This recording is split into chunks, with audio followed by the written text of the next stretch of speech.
From garrison town to empire, the expansion of Delhi Sultanate. First of all, what is garrison? दोस्तों आपने देखा होगा अक्सर movies में या फिर सीरियल्स में कैसे एक किले मतलब फोर्ट के आसपास सैनिक आकर खड़े हो जाते थे अपने भाला को लेकर या फिर मॉडर्न टाइम्स में तोप लेकर।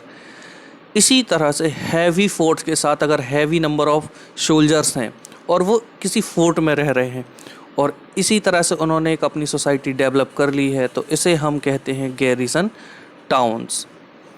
In the early 13th century of control of Delhi Sultans, Delhi went beyond heavily fortified towns occupied by garrisons.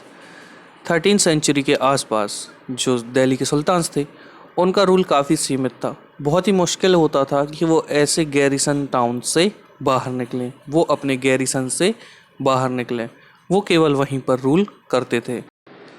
The sultans seldom controlled the hinterland of the cities and were therefore dependent upon the trade, tribute or plunder for supplies. जो सुल्तान थे ये कभी कभार ही control किया करते थे hinterland को। Hinterland क्या है? हिंटरलैंड एक ऐसी जगह होती है जो किसी भी मेन सिटी के आसपास होती है और जो उस मेन सिटी की डिमांड होती है उसे पूरी करती हैं। फॉर एग्ज़ाम्पल, आप आज का मॉडर्न दिल्ली ना सोचकर आप पुराना दिल्ली सोचिए और फिर सोचिए कि उसके आसपास गुरुग्राम और नोएडा रहे होंगे, तो ऐसे एरियाज से जो दिल्ली है उसे सप्लाईज मिलती रही होंगी। तो इसी वजह से सुल्तान्स को वहाँ डिपेंड करना पड़ता था ट्रेड के लिए, ट्रिब्यूट मतलब काइंड ऑफ टैक्स के लिए, और प्लंडर मतलब कई बार फिर उन्हें वहाँ पर लूट मार भी करनी पड़ती थी ताकि उन्हें सप्लाई मिलती रहे। Controlling garrison towns in distant Bengal and Sindh from Delhi was extremely difficult. अब जो दिल्ली के सुल्तान रहे होंगे उनकी जो सिंध एक एरिया है पाकिस्तान के पास और बंगाल, इनके यहाँ पर जो गैरिसन टाउन्स बने हुए थे उनके लिए बहुत टफ़ होता था उसे कंट्रोल करना।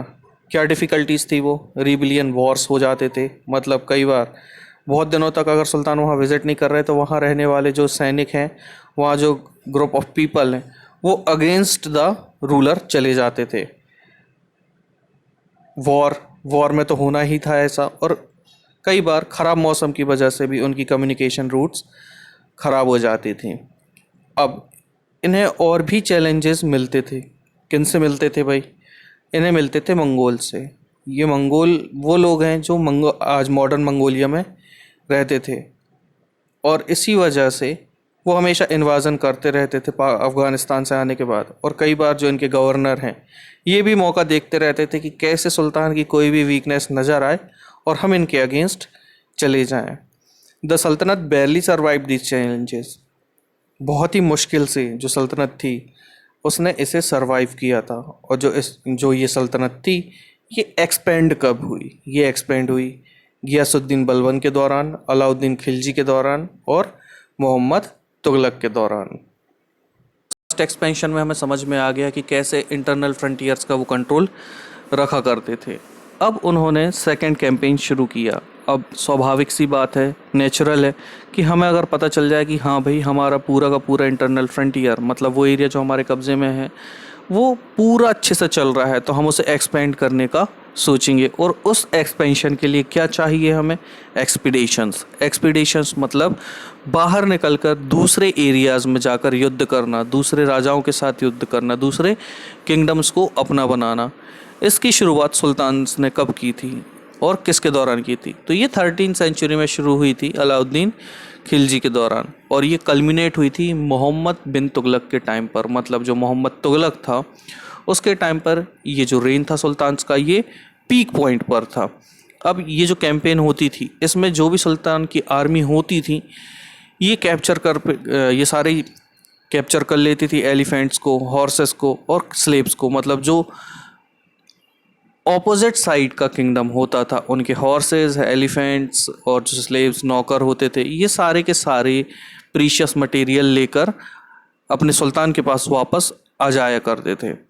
Bye the end of Muhammad Tughlaq reign 150 years of somewhat humble beginnings, the armies of the Delhi Sultanate had marched across a large part of subcontinent.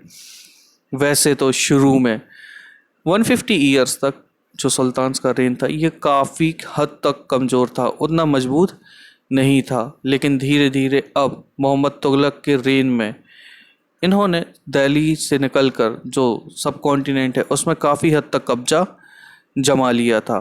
They had defeated rival armies and seized cities. इन्होंने जो rival आर्मीज है उन्हें बहुत बुरी तरह से हरा दिया था। सिटीज़ थी उन्हें सीज कर लिया था। The sultanate collected taxes from peasantry and dispensed justice from the rail. अब जब पावर बढ़ चुकी है तो टैक्सेस भी बढ़ेंगे।